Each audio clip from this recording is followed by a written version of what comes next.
Hello everyone, welcome to Nainstar Academy. आज की इस वीडियो में हम लोग बात करेंगे जैक दिल्ली काउंसलिंग के रिगार्डिंग। इसके रिगार्डिंग बहुत सारे कंफ्यूजन बच्चों को रहती है। ठीक है, यहाँ पर हम बात करने वाले हैं एग्जैक्टली जैक दिल्ली काउंसलिंग कब स्टार्ट होने वाली है, क्या इसका प्रोसेस रहता है, यहाँ पर डायरेक्ट एडमिशन पॉसिबल है या नहीं है, कितने राउंड हो रहे होते हैं, कौन कौन से कॉलेज पार्टिसिपेट करते हैं। बहुत सारा ऐसा डेटा है जो आपको हमेशा कंफ्यूज करता है। बहुत सारे बच्चों को डाउट होता है कि इसमें कैटेगरी सर्टिफिकेट का प्रॉब्लम आ रहा है, लाइक मेरे को कैसे बेनिफिट मिलेगा। तो ऐसे जितने भी डाउट्स हैं वो सभी आपको इस वीडियो में क्लियर होने वाले हैं। वीडियो को लास्ट तक देख लेना, ठीक है। वन बाय वन मैं पॉइंट टू पॉइंट यहाँ पर क्लियर करने की कोशिश करूंगा। तो फटाफट आप लोग स्क्रीन पर आ जाइए। और यहाँ सबसे पहला क्वेश्चन जो आपके माइंड में आता होगा, क्या यहाँ पर मैनेजमेंट कोटा चलता है? ठीक है, ये क्वेश्चन बहुत सारे पेरेंट्स और बच्चों के माइंड में आता है, मैनेजमेंट कोटा। तो यहाँ पर कोई भी मैनेजमेंट कोटा आपको देखने को नहीं मिलेगा। जो इनका पूरा प्रोसेस है जैक दिल्ली का, ठीक है, जैक दिल्ली काउंसलिंग का जो प्रोसेस है, लाइक उसी तरीके से आपको एडमिशन मिलेगा। मतलब पूरा आपको लाइक यहाँ पर काउंसलिंग प्रोसेस को ही फॉलो करना पड़ेगा अगर आपको इधर एडमिशन चाहिए तो। ठीक है, बाकी कोई और अल्टरनेटिव नहीं है, ना ही कोई डायरेक्ट एडमिशन होगा, ना ही ट्वेल्थ के बेस पे होगा। जेई मेंस में जो स्कोर है, जो सा जैक दिल्ली काउंसलिंग में पार्टिसिपेट करिए और यहाँ से एडमिशन लीजिए अकॉर्डिंग और रैंक।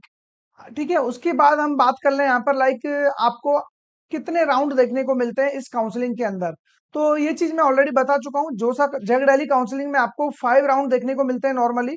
उसके बाद आपका एक अपग्रेडेशन होता है, ठीक है, इसको हम इंटरनल स्लाइडिंग बोल लो या जो भी बोलना है आपको।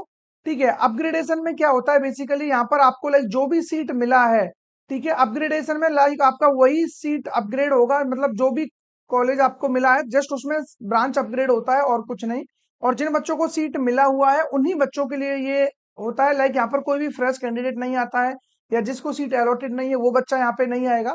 ठीक है, अब जितने भी बच्चों ने अपग्रेड किया, जो भी किया, उसके बाद लास्ट में आपका एक होता है इधर स्पोर्ट राउंड। ठीक है, स्पोर्ट राउंड देखने को मिलता है जिसमें सबसे ज्यादा बच्चों को बेनिफिट मिलता है। इसके बाद भी इनका एक स्पेशल स्पोर्ट राउंड और होता है, अगर बच्चा उसमें जाना चाहता है तो बिल्कुल जा सकता है। स्पेशल स्पोर्ट राउंड भी इनका देखने को मिलता है, लेकिन वो कॉलेज इंडिविजुअली करा रहे होते हैं। बाकी ये 5 राउंड, अपग्रेडेशन, स्पोर्ट राउंड, ये सबका कंबाइंड होता है पूरे पांचों कॉलेज का। 5 कॉलेज इसमें पार्टिसिपेट करते हैं, DTU, NSUT, triple IT Delhi, IG, DTUW, DSEU, ये 5 कॉलेज हैं जो इसके अंदर पार्टिसिपेट कर रहे होते हैं। ठीक है, अब नेक्स्ट क्वेश्चन आपके माइंड में आता है, ठीक है, कि ये काउंसलिंग स्टार्ट कब से होगा। तो इसके रिगार्डिंग मैं आपको बता दूं, प्रीवियस ईयर भी आपका लास्ट वीक ऑफ मई में स्टार्ट हुआ था। ठीक है, और इस बार भी लाइक जो एक्सपेक्टेड डेट है वो मेरे को लग रहा है कि लास्ट वीक तो नहीं, मतलब जस्ट लास्ट से एक वीक पहले आपका काउंसलिंग स्टार्ट हो जाएगा। तो मान के चल सकते हो लगभग आपका 15 से 20 में शेड्यूल आपको मिल जाएगा आराम से, एग्जैक्टली क्या कुछ होने वाला है। तो आज 11 हो चुका है, तो 5 से 6 दिन में आपको शेड्यूल आने वाला है, तो थोड़ा सा वेट करिए इसके लिए। ठीक है, लगभग जितना मेरे को पता है 20 मई से आपका रजिस्ट्रेशन वगैरह स्टार्ट हो जाएगा, चॉइस फिलिंग वगैरह स्टार्ट हो चुकी होगी। तो अब ज्यादा वेट करने की जरूरत नहीं है, जो भी डेटा प्रिपेयर करना है वो कर लीजिए। जो भी लाइक आपका माइंड सेट है उसको पहले से क्लियर रखिए, क्योंकि यहाँ पर आप पहली बात तो 1500 रुपीज तो रजिस्ट्रेशन फी दोगे, ठीक है, जो कि नॉन रिफंडेबल है। प्रीवियस ईयर में 1500 था, हो सकता है इस बार ये 2000 भी हो सकता है, कुछ कहा नहीं जा सकता, जो कि नॉन रिफंडेबल होता है। तो ये एक चीज हो गया। उसके बाद भी और भी बहुत सारी चीजें, प्लस में आप अपना टाइम दे रहे होते हो, तो पहले से क्लियर कर लेना इधर जाना है या नहीं जाना है। उसके बाद हम बात कर लें यहाँ पर लाइक ट्वेल्थ में क्या कुछ स्कोर आना चाहिए, क्या 75% होना जरूरी है। जैक दिल्ली में ऐसा कुछ भी नहीं है। अगर आपका टारगेट है DTU, IG, DTUW, NSUT, DSU, इनमें जस्ट आपको 60% स्कोर करना होगा ओपन कैटेगरी के लिए, या जनरल कैटेगरी में बोलूं। और ओपन के अलावा ईडब्ल्यूएस कैटेगरी को भी सेम स्कोर यहाँ पर लेकर के आना पड़ेगा। ठीक है, ये स्कोर हो गया लाइक आपका। उसके अलावा हम बात करें यहाँ पर रिजर्व कैटेगरी की, तो ओबीसी कैटेगरी के लिए आपको 55 पर काम हो जाएगा, एससी एसटी के लिए 50 पर काम हो जाएगा, डिफेंस के लिए 55, पर्सन विद डिसेबिलिटी के लिए 50। ठीक है, ये ओनली किसके लिए है, DTU, IG, DTUW, NSUT, DSU. Triple IT Delhi ये अपना क्राइटेरिया खुद से अलग से सेट करता है। ट्रिपल आईटी दिल्ली की अगर हम बात करें, तो यहाँ पर जनरल कैटेगरी यानी कि ओपन कैटेगरी और ईडब्ल्यूएस कैटेगरी, इनके लिए जो होता है लाइक 70% स्कोर इनको चाहिए। बाकी रिजर्व कैटेगरी ओबीसी में 65%, एस सी एस टी के लिए 60, डिफेंस के लिए 65, और पर्सन विद डिसेबिलिटी के लिए भी 65% आपको लेकर के आना पड़ेगा। ठीक है, इसके अलावा अब हम बात कर लेते हैं यहाँ पर लाइक कोई बच्चा है आउटसाइड दिल्ली से है, ठीक है। हाँ, यहाँ पर कई सारे क्वेश्चन बनेंगे अभी आपके माइंड में। एक बच्चा आउटसाइड दिल्ली से है, मतलब अदर स्टेट से है। अब वो बिलोंग कर रहा है ओबीसी कैटेगरी से, ठीक है। किससे बिलोंग कर रहा है, ओबीसी कैटेगरी से। अब बच्चे का डाउट ये है कि क्या सर मुझे इस ओबीसी कैटेगरी का बेनिफिट मिलेगा या नहीं मिलेगा। पहली बात तो ये आउटसाइड दिल्ली जो मैंने लिखा हुआ है, इसका मतलब क्या है कि आपका जो 12th क्लास है वो आउटसाइड दिल्ली से हुआ है। ठीक है, ये बात अपने माइंड में एकदम से क्लियर रखना। आउटसाइड दिल्ली से आपका क्लास 12th हुआ है, जिसका मतलब ये है कि लाइक आपका यहाँ पर जो अब आउटसाइड दिल्ली में ओबीसी में आप आ रहे हो, क्या आपको इसका बेनिफिट मिलेगा? बिल्कुल मिलेगा, लेकिन मिलेगा एज ए अदर स्टेट। ठीक है, होम स्टेट में बेनिफिट नहीं मिलेगा, अदर स्टेट के अकॉर्डिंग मिलेगा। लेकिन एक बच्चा ऐसा भी है जिसका क्लास 12th हुआ है दिल्ली से, रहने वाला है अदर स्टेट का, तो क्या उसको ओबीसी का बेनिफिट मिलेगा या नहीं मिलेगा? तो उसके रिगार्डिंग अभी जस्ट मैं आ रहा हूँ, वो सबसे इंपॉर्टेंट पॉइंट्स है। ठीक है, आपके माइंड में वो चीज एकदम से क्लियर होनी चाहिए। मेजोरिटी बच्चा इसी प्रॉब्लम में फंसा हुआ है, चाहे वो हरियाणा का हो, राजस्थान का हो, बिहार का हो और यूपी का हो। मेरे पास सबसे ज्यादा बच्चा जो काउंसलिंग कराने के लिए आता है, या मेरे प्रोग्राम में जो बच्चे आते हैं, मैक्सिमम बच्चा यही है, लाइक उनका क्लास 12th दिल्ली से हुआ है और रहने वाले अदर स्टेट के हैं। ठीक है, अब उनका डॉक्यूमेंट्स वगैरह सब कुछ बनवाया है हमने, किस तरीके से बनवाया है, बनेगा नहीं बनेगा, सारी चीजें अभी आपको मैं बता रहा हूँ, डोंट वरी। ठीक है, तो अभी बात कर लेते हैं who is a Delhi region candidate. जो मैंने ऑलरेडी बता दिया है कि क्लास 12th आपका दिल्ली रीजन से होना चाहिए, सफिशियंट है। ठीक है, लेकिन दिल्ली रीजन का मतलब ये है कि आपका पिन कोड प्रॉपर दिल्ली का होना चाहिए अगर आपको दिल्ली रीजन का बेनिफिट चाहिए। ठीक है, ये नहीं कि दिल्ली एनसीआर में आ रहे हो, बोल रहे हो कि नहीं मैं तो दिल्ली में ही आ रहा हूँ, तो ऐसा नहीं चलेगा। इस चीज को एकदम से क्लियर रखना। ठीक है, आउटसाइड दिल्ली मैंने ऑलरेडी बता दिया, आउटसाइड जो भी बच्चा आ रहा होगा। अभी जो बच्चा लाइक जिसको कुछ भी समझ नहीं आ रहा है, उसको समझ नहीं आ रहा है कि मेरे को क्या करना है, मेरे को बेनिफिट मिलेगा नहीं मिलेगा, जोसा में बैठूं, सीसएम में बैठूं, जैक दिल्ली में जाऊं, जैक चंडीगढ़ में जाऊं, आईपीयू में जाऊं, यूपी टेक में जाऊं, एमपीडीटी में जाऊं, एचएसटीईएस में जाऊं या रीप में जाऊं। ठीक है, एमपीडीटी हो गया आपका, एमएचटी सीईटी हो गया। ठीक है, डब्ल्यूबीजेई हो गया, अलग अलग एंट्रेंस एग्जाम है जिन बच्चों ने भी दिया है, लाइक वीआईटी ट्रिपल ई हो गया, बिटसेट हो गया, उसके अलावा सीयूईटी हो गया। ढेर सारे ऑप्शंस बच्चों के पास निकल करके आते हैं, जिसके थ्रू आप बीटेक में एडमिशन ले सकते हो। तो अगर आपको इस सब में कंफ्यूजन है, तो भाई उसके लिए पूरा कॉम्बो पैक आपके लिए रेडी है।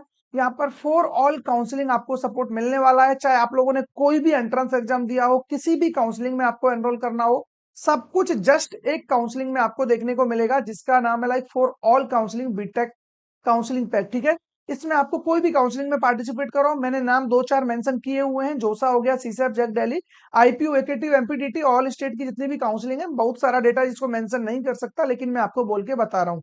ठीक है, जो चीज अभी मैंने बताई सारा कुछ इसमें कवर रहेगा। जेई मेंस का एग्जाम दिया हो, एडवांस का दिया हो, स्पोर्ट राउंड हो, 24x7 कॉल सपोर्ट मिलेगा, रैंक का यूटिलाइजेशन तो मिलेगा ही, चॉइसफुली खुद बना करके देंगे, स्कॉलरशिप सर्टिफिकेट से रिलेटेड कोई भी प्रॉब्लम है आप यहाँ आकर के पूछिए, वो आपका क्लियर कराया जाएगा। ठीक है, इसके अलावा कोई भी डाउट है, कॉन्टेक्ट नंबर आपको नीचे दिया हुआ है, 9983219978, यहाँ पर कॉन्टेक्ट करिए, जो भी प्रॉब्लम आ रहा है वो आपका रेजोल्यूशन मिल जाएगा। हाँ, प्राइस आपने देख लिया होगा ऑलरेडी, 1499 में ये सारी फैसिलिटी आपको इधर हम प्रोवाइड करा रहे हैं अभी के लिए। एक्चुअल प्राइस इसका अभी 1999 हो जाएगा। ठीक है, कुछ टाइम के लिए हमने ऑफ किया हुआ है। ठीक, 500 का आपको अभी डिस्काउंट मिल रहा है, तो इसको अवेल कर लेना चाहिए मेरे अकॉर्डिंग। बाद में फिर आपको 1999 दे करके ये सारी फैसिलिटीज लेनी होंगी। और जो बच्चा हमारे पास एनरोल है, उसको ये सब कुछ समझ में आ रहा होगा कि हाँ क्या कुछ हम यहाँ पर प्रोवाइड कर रहे होते हैं। प्रोसेस सिंपल है, लिंक डिस्क्रिप्शन में मिल जाएगा, अदरवाइज क्यूआर कोड को स्कैन करिए, बेसिक सा फॉर्म फिल करिए, पेमेंट का ऑप्शन उधर ही आ जाएगा। जैसे ही ज्वाइन होते हैं उसके विद इन 24 आवर्स में फर्स्ट कॉल आएगा, देन उसके बाद 1-to-1 कॉन्वर्सेशन फिर हमारे चलते रहेंगे। ठीक है, नेक्स्ट क्वेश्चन की तरफ बढ़ते हैं। ये फॉर ऑल वन काउंसलिंग के लिए, इसमें अभी लाइक आपको जो ये 999 देखने को मिल रहा है, ये इसको कट कर देना। ये अब फिलहाल 11199 हो चुका है ऑलरेडी। आप लिंक पे जाओगे या क्यूआर कोड पे जाओगे, बाद में मेरे को बोलोगे, तो ये 1199 दिखेगा आपकी। सॉरी इसके लिए, 999 अभी यहाँ से हटाया नहीं है हम लोगों ने, लेकिन अभी मैंने इसको क्रॉस कर दिया है। ठीक है, तो जो बच्चा लाइक ओनली वन काउंसलिंग में इंटरेस्टेड है, तो वो बच्चा अभी यहाँ पर ज्वाइन कर सकता है। फैसिलिटीज फीचर सारे सेम मिलेंगे। नेक्स्ट क्वेश्चन की तरफ बढ़ते हैं। ठीक है, are there any seats reserved for single girl child? बिल्कुल, सिंगल गर्ल चाइल्ड होता है, लेकिन दो इंस्टीट्यूट हैं जिनमें आपको मिलेगा। एक आपको मिलेगा डीटीयू में और एक मिलेगा IGDTU-W। ठीक है, 5 कॉलेज में से 2 कॉलेज है जो सिंगल गर्ल चाइल्ड को कोटा देते हैं। सिंगल गर्ल चाइल्ड होता क्या है? या तो ओनली गर्ल्स हो, उसका कोई भी भाई नहीं हो, कोई भी बहन नहीं हो। अगर बहन है भी तो वो ट्विन हो, दोनों ट्विन सिस्टर हैं, तो ही सिंगल गर्ल चाइल्ड में आएगा, या ओनली मतलब गर्ल्स है। तो ये दो कंडीशन है बस, तो ही आप सिंगल गर्ल चाइल्ड में आओगे। और हर एक ब्रांच में आपको लाइक एक सीट रिजर्व होती है इन दोनों कॉलेज में। तो बेनिफिट जिसको भी मिल रहा है डेफिनेटली लेना चाहिए, आपको काफी अच्छी अपॉर्चुनिटी है। बात करें नेक्स्ट क्वेश्चन की, क्या यहाँ पर ओलंपियाड वगैरह या स्पोर्ट्स में आपको कोई भी फैसिलिटेट किया जाता है, कुछ भी बेनिफिट मिलता है? बिल्कुल मिलता है, लेकिन वो ओनली एक ही कॉलेज है जिसमें मिलता है, वो है ट्रिपल आईटी दिल्ली। ठीक है। अब इसमें भी बेनिफिट लेने से पहले जैसे ही आपका रजिस्ट्रेशन क्लोज होता है उसके 2 दिन बाद आपको डॉक्यूमेंट वेरिफिकेशन के लिए जाना होता है।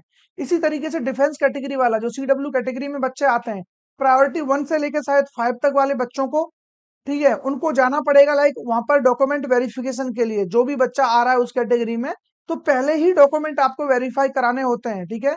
तो वो चीज आप लोग देख लेना। इसीलिए मैं बोलता हूँ कि आपको नॉलेज नहीं है, उसकी वजह से आप लोग अपनी रैंक का यूटिलाइज नहीं कर पाते हो।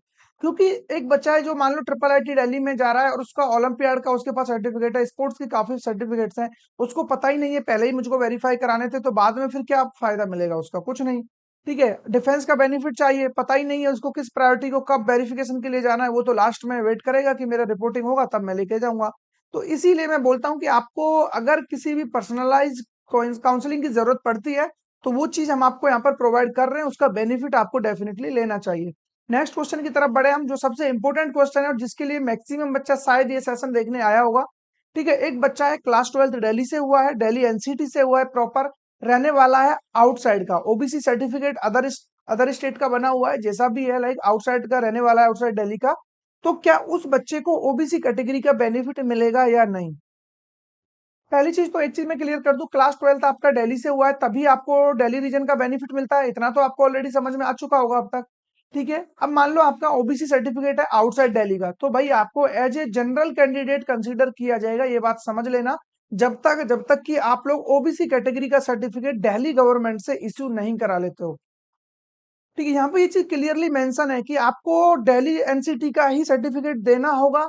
ठीक है, अब मान लो आपके पास नहीं है, आप दिल्ली के रहने वाले नहीं हो, अब आपको कंफ्यूजन है कि यार बनेगा तो बनेगा कैसे, और ये भी आपको समझ में आता है कि कितना बेनिफिट मिलता है। जहां 10,000 पर जनरल वाले बच्चे को मिल रहा है, वहां आपको 80,000 रैंक पर एडमिशन मिलेगा ओबीसी कैटेगरी में। इतना डिफरेंस है, इवन यहाँ पे लाखों रैंक का अंतर आ जाता है। जहां आपको 16,000 पर जनरल को मिल रहा है, उधर बच्चे को 1.5 लाख रैंक या 1 लाख रैंक पर एडमिशन देखने को मिलेगा ओबीसी में।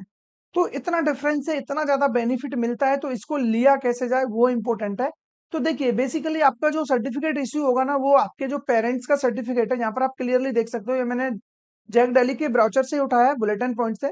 यहाँ पर आप देख सकते हो, मतलब आपको basically a certificate issued by a competent authority of Delhi to an individual on the basis of caste certificate of his her parents from another state. ठीक है, बेसिकली आपको जो पेरेंट्स हैं अनदर स्टेट में, उनके बेस पर एक सर्टिफिकेट इश्यू कराना है गवर्नमेंट दिल्ली से कि मैं इस कैटेगरी में आता हूं, और जो मेरा कैटेगरी है, सबसे इंपॉर्टेंट चीज, आपका जो कैटेगरी है वो दिल्ली गवर्नमेंट की जो लिस्ट है वहां पर भी आप ओबीसी में आने चाहिए, तभी आपको इसका बेनिफिट मिलेगा, अदरवाइज आपको जनरल कैंडिडेट ही कंसीडर किया जाएगा। तो इस चीज को जरूर से देख लेना। सर्टिफिकेट कैसे बनेगा? आपके पेरेंट्स का सर्टिफिकेट लगेगा अदर स्टेट वाला, आपका आधार कार्ड लगेगा, आपका 12th का मार्कशीट लगेगा। ठीक है, ये बेसिक से डॉक्यूमेंट्स हैं जिसके बेस पे आप इजीली यहाँ पर सर्टिफिकेट इश्यू करा लोगे। कोई भी प्रॉब्लम आ रहा है सर्टिफिकेट इश्यू कराने में, हमारा काउंसलिंग प्रोग्राम है, आप उसमें आइए। ऑलरेडी हम काफी बच्चों का सर्टिफिकेट बनवा चुके हैं। ठीक है, आपको हम पर्सनल मेंटोर असाइन कर देंगे, इवन जो सर्टिफिकेट इश्यू करेगा उनसे डायरेक्ट कॉन्टेक्ट आपका करा देंगे। जो भी आपके डाउट्स हैं डायरेक्टली आप पूछ सकते हो, हमारे थ्रू क्लियर करा सकते हो, जैसा आपको सही लगे उसके अकॉर्डिंग आप डील कर लेना। नेक्स्ट क्वेश्चन की तरफ बढ़े। यहाँ पर एक बच्चा है जिसका 60% आ रहा है in aggregate of physics chemistry and mathematics, but my overall marks are more than 60%, मतलब लेस देन 60 आ रहा है फिजिक्स केमिस्ट्री मैथ में। एग्रीगेट चलता है, मतलब इंडिविजुअली नहीं, तीनों को मिला करके 60% से कम आ रहा है बच्चे का। ठीक है, लेकिन इंडिविजुअली वो देख रहा है लाइक उसका, मतलब इंडिविजुअली देख रहा है, मतलब वो 3 कैटेगरी को मिला करके, ठीक है, तो 60% से कम आ रहा है। लेकिन ओवरऑल हम पूरे 5 सब्जेक्ट की बात करें तो वो 60% से ज्यादा आ रहा है, तो क्या वो एलिजिबल है? बिल्कुल नहीं। ठीक है, यहाँ पर क्लियरली मेंशन किया गया है, no a student is eligible only if he she, ठीक है, क्या क्या कंडीशन है? सेक्योर 60% और more marks in the aggregate of physics chemistry and mathematics.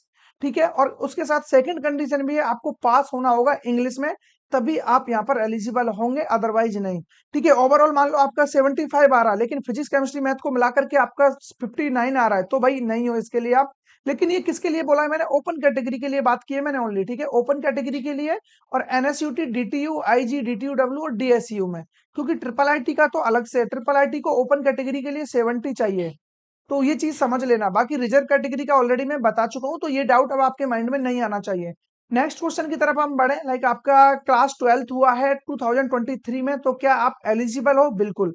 Class 12th आपका 2023 में हुआ हो, 24 में हुआ हो, 25 में हुआ हो, इन 3 साल में आपका क्लास 12th हुआ है, डेफिनेटली आप यहाँ पर जा सकते हो। क्लास 12th आपका 2022 में हुआ है, आप यहाँ पर एलिजिबल नहीं हो, इस चीज को समझ लेना, ठीक है। या तो आप अपियरिंग हो, अभी जस्ट आपने एग्जाम दिया है 2025 में, या 24 23 के आप लोग ड्रॉप आउट हो, तो बस यही बच्चे अलाउड है। नेक्स्ट क्वेश्चन की तरफ बढ़े हम यहाँ पर। कैन ए कैंडिडेट चेंज और रीऑर्डर हिज और choice, delete earlier choices and new choices. मतलब ये बेसिकली तब का पॉइंट है जब काउंसलिंग स्टार्ट हो जाएगा, चॉइस फिलिंग चल रही होगी, तो इस पॉइंट को तब मैं डिटेल में एक्सप्लेन कर दूंगा, क्योंकि यहाँ पर बहुत सारे पैरामीटर्स हैं कि आपको चॉइस फिलिंग को चेंज करना होता है क्या, क्या आपको जो चॉइस फिलिंग कर रहे हो उनमें दोबारा आपको चेंज करने का मौका मिलता है, नहीं मिलता है, आप उनको लॉक करने से पहले क्या कुछ कर सकते हो, सीट आपको मिल रहा है, फ्रीज फ्लोट स्लाइड, ये सब क्या है, ये तो बहुत इन डिटेल की बातें हैं, तो उसको भी हम कवर कर लेंगे किसी नेक्स्ट वीडियो में, क्योंकि वीडियो ऑलरेडी काफी लंबा हो चुका है।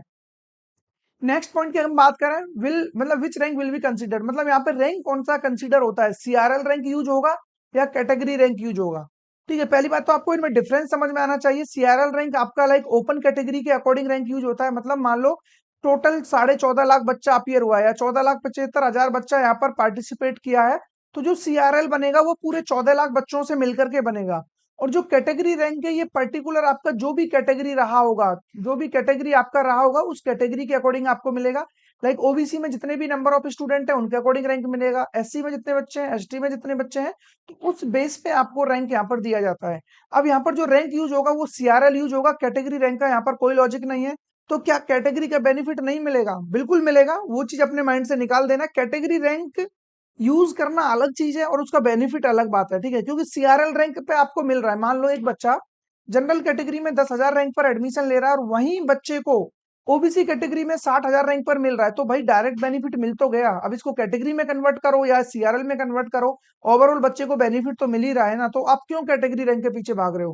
कैटेगरी रैंक ओनली जोसा काउंसलिंग में यूज होता है बस, और कहीं नहीं, बाकी सीआरएल यूज होता है मैक्सिमम जगह पर। ठीक है, नेक्स्ट पॉइंट की तरफ हम यहाँ पर बढ़े, तो in how much time required of withdrawal will be proceed, मतलब कितना टाइम आपको दिया जाता है अगर आप सीट को विड्रॉल कर रहे हो, आपको पैसा वगैरह कितने दिन में आएगा। तो जिस दिन भी लाइक यहाँ पर आप लोग प्रोसीड करते हो विड्रॉल को, ठीक है, seat acceptance fee refund of withdrawal या cancellation will be proceed for refund within 20 days after last date of withdrawal. जो विड्रॉल की एक डेट निर्धारित की जाती है, डेट डिसाइड जो की जाएगी, उस डेट से 20 दिन के अंदर अंदर आप लोगों का जो भी पैसा है वो अकाउंट में आ जाएगा, जो भी उनका चार्जेस लाइक है प्रोसेसिंग चार्ज वो कट करके बाकी रिमेनिंग अमाउंट आपको मिल जाएगा। ठीक है, इसके अलावा फ्रीज फ्लोट विड्रॉल स्लाइड ये सारी चीजें हैं, इनके रिगार्डिंग इन डिटेल में कभी बात कर लेंगे, थोड़ा सा बता देता हूँ पॉइंट आ गया है तो। फ्रीज का मतलब ये है कि आप सीट से सेटिस्फाइड हो, वो सीट आपको चाहिए, देन आप उसको फ्रीज कर सकते हो। फ्लोट का मतलब ये है कि जो चॉइस फिलिंग आपने की है, आपको मान लो यहाँ पर कोई चॉइस फिलिंग आपको अलॉट हुआ है और इधर आपके और बाकी ऑप्शन बचे हुए हैं, कुछ ऑप्शन नीचे बचे हुए हैं, तो अब आप फ्लोट करते हो तो ऊपर आपको जाने का मौका मिलेगा, नीचे के सारे ऑप्शंस आपके क्लोज हो जाएंगे। जो सीट अलॉट हुआ है नेक्स्ट राउंड में फिर उसके ऊपर वाले चॉइसेस आपको मिल रहे होंगे। विड्रॉल आपको करना है, विड्रॉल का मतलब आप काउंसलिंग प्रोसेस से बाहर आना चाहते हो तो बिल्कुल आ सकते हो, वहां पर आप अपना सीट विड्रॉल कर लीजिए। सीट विड्रॉल करने के बाद भी आपको मौका मिलेगा कि आप इनके स्पोर्ट राउंड में जा सकते हो, ऐसा नहीं है कि स्पोर्ट राउंड से बाहर हो जाओगे, लेकिन बाकी राउंड से बाहर हो जाओगे। जैसे ही आप अपना विड्रॉल मारते हो बाकी राउंड आपके खत्म, जस्ट स्पोर्ट आपके लिए बचेगा। ठीक है, ये इसके लिए तो हम बहुत कुछ बात करने वाले हैं। ये रिक्वायर्ड डॉक्यूमेंट्स हैं, फटाफट देख लेना, इनको एक्सप्लेन करने की जरूरत नहीं है।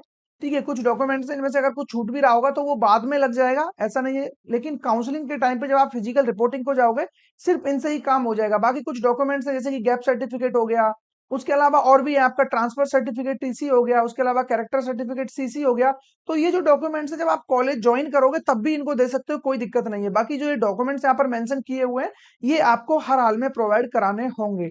ठीक है, ये सब कुछ था लाइक जैक दिल्ली के बारे में। आई थिंक जितना इन्फॉर्मेशन मैंने दिया है इतना आप लोग 20 से 30 वीडियोस देखने के बाद कलेक्ट नहीं कर पाओगे, इस बात को मैं गारंटी के साथ बोल सकता हूं। ठीक है, अगर आपको इसी टाइप का और कंटेंट चाहिए तो मेरे को कमेंट करके जरूर बताइए, जिस भी काउंसलिंग के बारे में इन डिटेल वीडियो चाहिए वो कमेंट करके बताइए। ठीक है, बाकी आपका जो भी रैंक आ रहा है वो भी मेरे को बता देना, ताकि मैं बता सकूं कि हाँ एग्जैक्टली आपको इधर एंट्री बनेगा या नहीं बनेगा। ठीक है, प्रोसेस समझ में आ गया, सारी चीजें समझ में आ गई, नॉलेज भी मिल गई, लेकिन ये तो पता हो कि एडमिशन मिलेगा या नहीं। तो उससे रिलेटेड ऑलरेडी मैंने इंडिविजुअली एनएसयूटी डीटीयू जो भी इसके अंदर 5 कॉलेज पार्टिसिपेट कर रहे होते हैं उनका इंडिविजुअली कट ऑफ वगैरह मैंने आपको बता रखा है, कैटेगरी वाइज ब्रांच वाइज सारा डेटा मैंने आपके साथ यहाँ पर शेयर किया हुआ है। और अगेन जो बच्चा हमारे काउंसलिंग प्रोग्राम में इंटरेस्टेड है फटाफट जाइए, लिंक डिस्क्रिप्शन में मिल जाएगा, अदरवाइज जो मैंने क्यूआर कोड आपको बीच में शेयर किया था उसको स्कैन करके भी आप इजीली ज्वाइन हो जाओगे। ठीक है, तो फिर मिलेंगे ऐसे किसी इंटरेस्टिंग टॉपिक के साथ, तब तक बने रहिए हमारे साथ।